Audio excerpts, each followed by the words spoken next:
গুৱাহাটীৰ ধীৰেনপাৰাত পুনৰ সংঘটিত হৈছে এক চাঞ্চল্যকৰ ঘটনা। স্বামীয়ে হত্যা কৰিলে নিজ পত্নীক।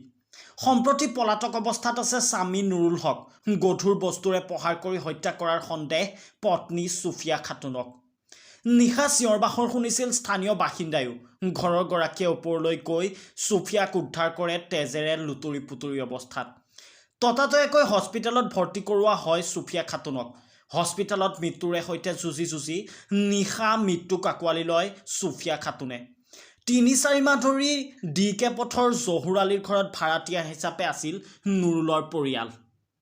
এতিয়া প্ৰশ্ন হয়, দৰাচলতে অসম আৰক্ষীয়ে ন্যায় প্ৰদান কৰিবলৈ সক্ষম হ'বনে প্ৰয়াত ছুফিয়া খাতুনক? নিউজ ডেস্ক ৰিপৰ্ট, দি আছামিজ টাইম।